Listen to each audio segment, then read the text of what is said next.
बसंत जी हरियाणा से। श्री हरिवंश महाराज जी, आपके चरणों में कोटि कोटि प्रणाम।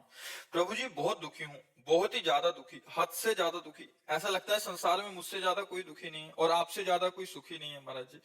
महाराज जी नहीं यार, हमारी तो दोनों किडनी फेल है यार।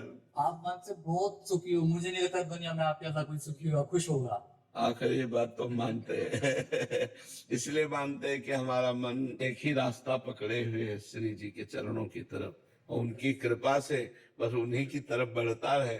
और वो है आनंद स्वरूप, वो है परमानंद स्वरूप, वो है प्रेमानंद स्वरूप। तो वही आनंद अंदर स्फुरित होता रहता है। जब हम संसार का आश्रय लेते हैं तो दुख ही दुख है। इसका नाम क्या है शास्त्र में जानते हो? दुखालयम।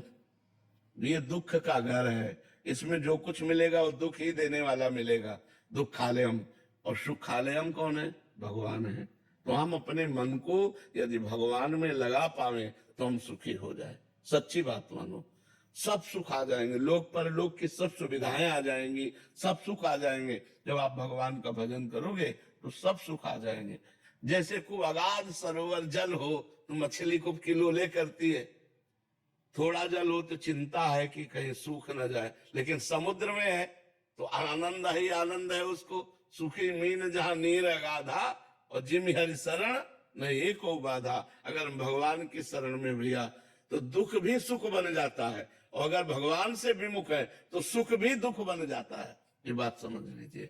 तो भगवान की शरण होकर नाम जप करो, अच्छे आचरण करो। श्यामा, थोड़ी खुशी हमारी तरफ भी ट्रांसफर कर दो ना, आप तो इतने सुखी रहते। अगर ऐसा होता हम तो पूरे भारत को ट्रांसफर कर देते क्योंकि अपने बस का कुछ है नहीं। तुम्हारी समझ से तुम्हें सुख मिलेगा और तुम्हारी समझ से तुम्हें दुख मिलेगा। पॉजिटिव चिंतन हो गया तो निगेटिव चिंतन को दबाकर जब पॉजिटिव चिंतन बढ़ता है तो आनंद आता है, और जब पॉजिटिव चिंतन को दबाकर निगेटिव चिंतन बढ़ता है तो हम चाहे जितने करोड़पति हो, हमें दुखी का अनुभव होगा। तो ये पॉजिटिव चिंतन जो है ये भगवान के भजन से आता है। शास्त्र स्वाध्याय, भगवान का भजन, परोपकार, तीर्थयाटन, दान पुण्य जब हम करते हैं तो हमारा हृदय पवित्र होता है, तो दुख में भी सुख ढूंढ लेता है। और जब हमारा निगेटिव विचार होता है तो सुख में भी दुख वो खोज लेता है।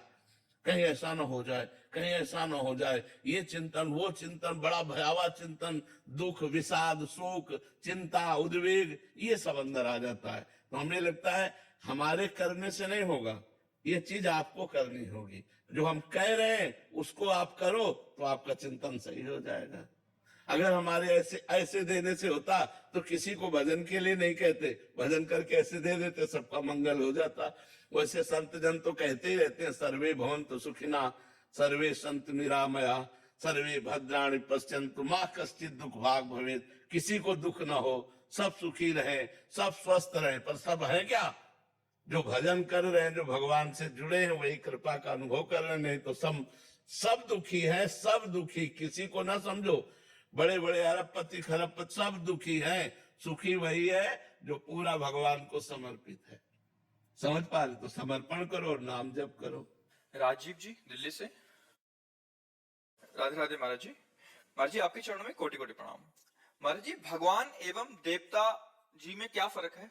कोई फर्क नहीं, एक ही परमात्मा सब रूपों में विराजमान है। पहला उत्तर, एक ही परमात्मा सब रूपों में विराजमान है।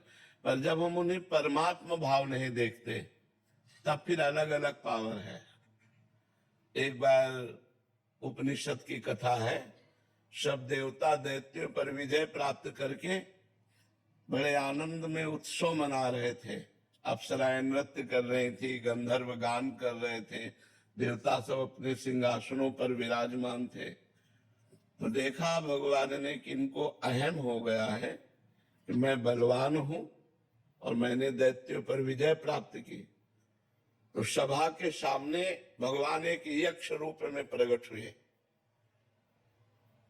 तो देवराज इंद्र ने देखा, बोले कोई भी देवता इनका परिचय लाकर हमें बताओ, ये कौन प्रकट हुआ है।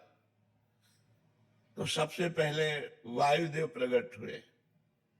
बहुत बलवान देवता है, विश्व में वायुदेव से बढ़कर कोई बलवान नहीं।